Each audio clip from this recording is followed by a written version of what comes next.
nosotros no aceptaremos la exclusión de nuestro pueblo de ese derecho. Mr. Gorbachev, tear down this wall.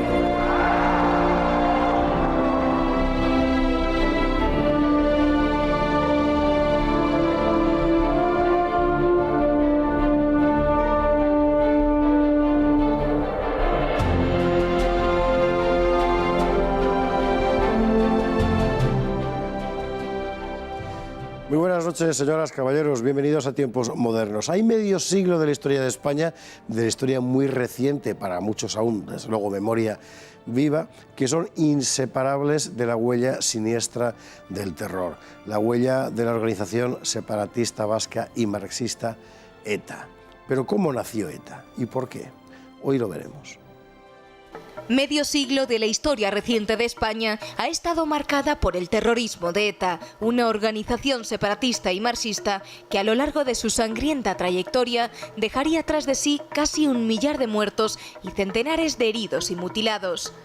¿Cuál es su historia? ¿De dónde salió? ETA, que quiere decir Euskaditas Katasuna, es decir, País Vasco y Libertad, nació en 1959 como escisión del PNV, fundada por estudiantes separatistas vascos que seguían la doctrina nacionalista de Sabino Arana en todo menos en el catolicismo, a pesar de lo cual contaron con fuerte apoyo en ambientes eclesiales.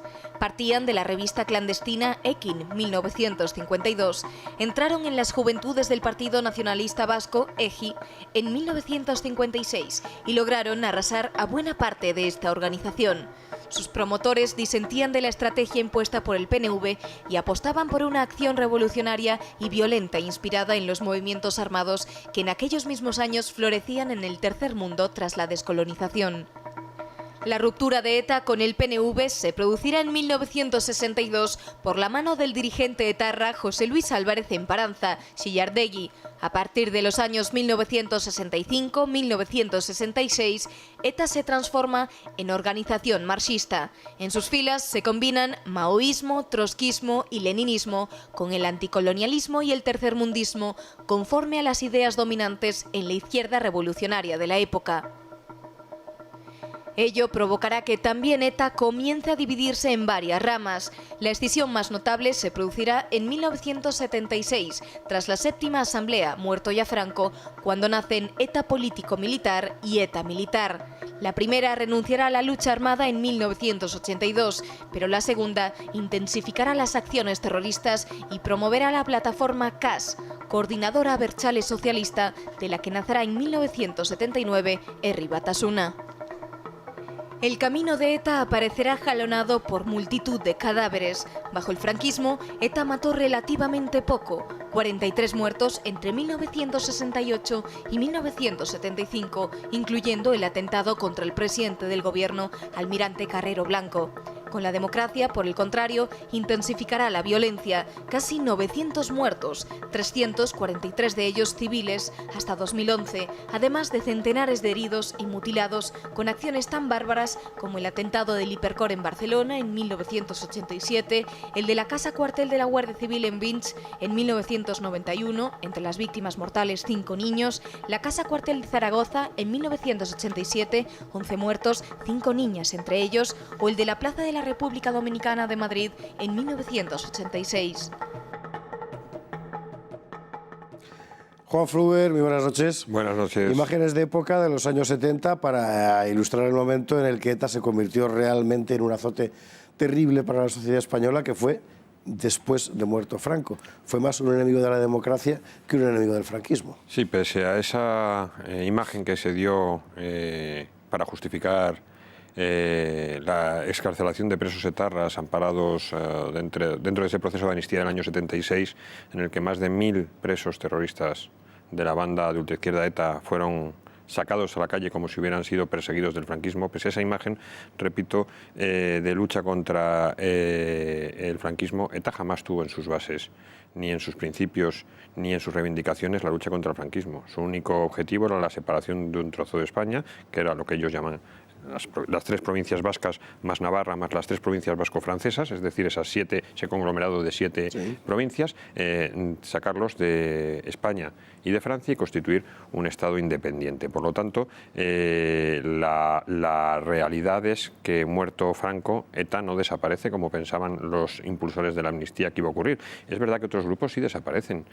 Todo lo que quedaba del FRAP, todo lo que quedaba... El Grapo continúa, pero ya prácticamente residual.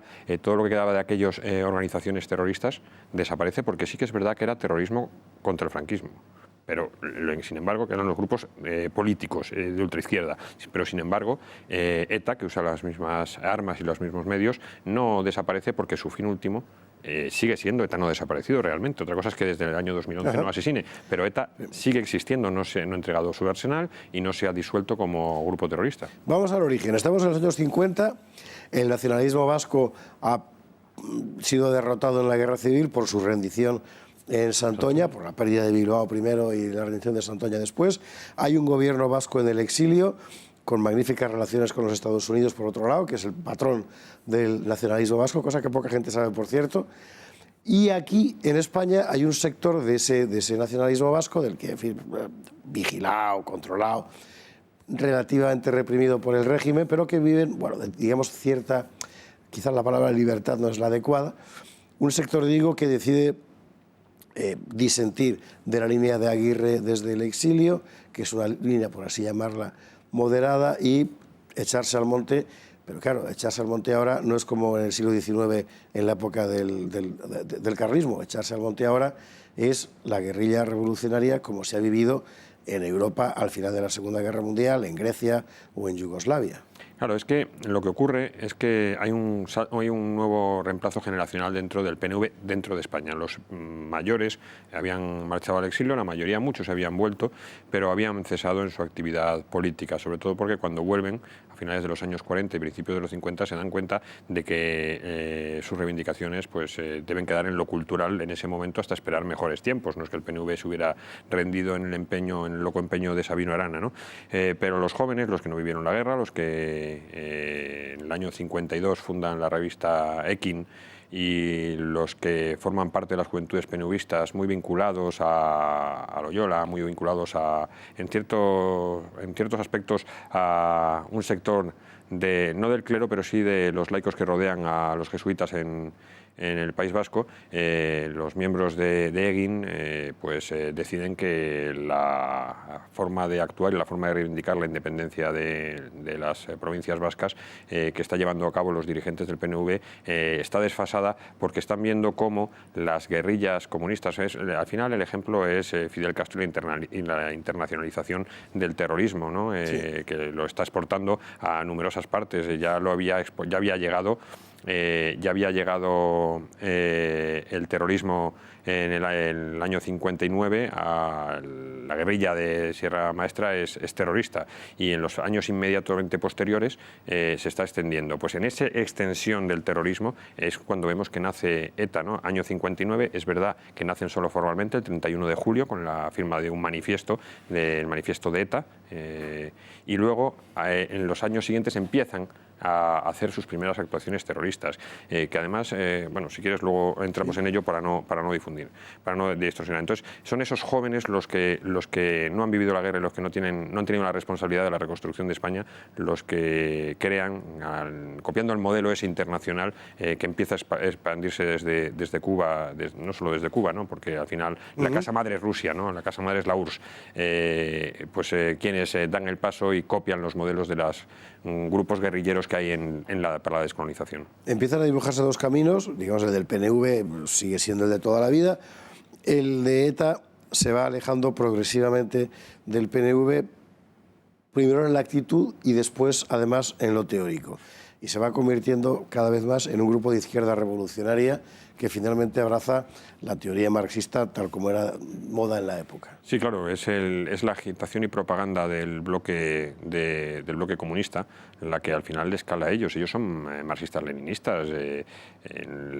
Hay muchas veces que nos olvidamos, claro, como el PNV siempre fue considerado un partido de derecha y ETA nace de esa escisión de sus juventudes, nos olvidamos que lo que hacen es romper con ese ideario y asumir un ideario nuevo. Entre sus bases, aparte de la propagación del euskera y la prohibición en todos sus encuentros, que luego tienen que cambiarlo porque no todos hablan euskera, ¿no? No está tan extendido, es el etnicismo. Ellos consideran el etnicismo, es decir, el clan, como la forma en la que se supera el racismo, ¿no? Porque no quieren que les vinculen con lo que ellos llamaban el racismo colonial. Están esa serie de principios que para ellos son inalterables, y por supuesto está el establecimiento de una república soviética en el País Vasco. Es decir, eso ya no es el PNV, eso viene de otro sitio. ¿Y cuál es el único sitio del que puede venir? Viene de la casa madre, que es la Unión Soviética,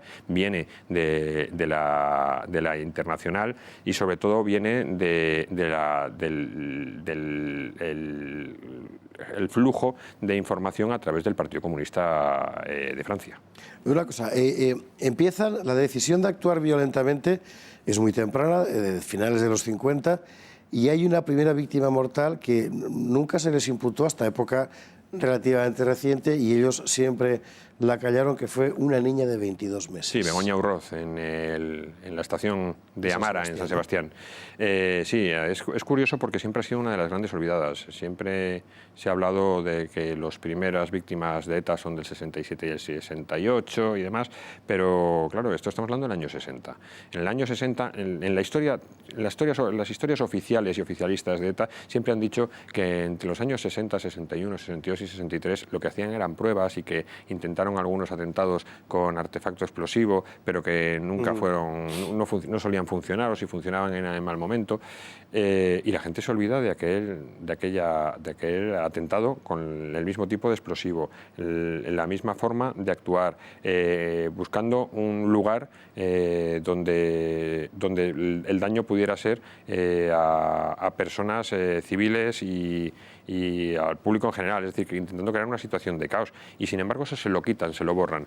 Solamente después de la reapertura del caso, ya en los años 80, se llega a la conclusión de que por el explosivo utilizado, por la serie, se guardaban algunos de los detonadores por los detonadores empleados, solo podía corresponder a un miembro de la banda terrorista. A partir de ahí comienza el camino, por así decir.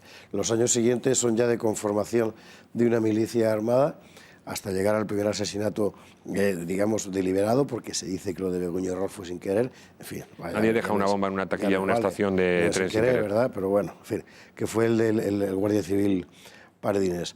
Y a partir de ese momento empieza todo, y ¿cómo decir?, el enraizamiento del movimiento en buena parte del País Vasco.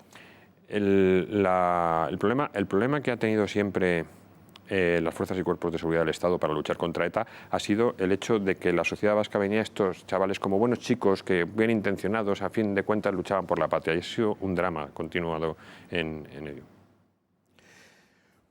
Así nació ETA, de esa manera, y eso explica también, por cierto, por qué tantas complicidades durante tanto tiempo con el fenómeno criminal más intenso de la historia reciente de España. Juan Fluger, muchísimas gracias. Gracias a ti, como siempre.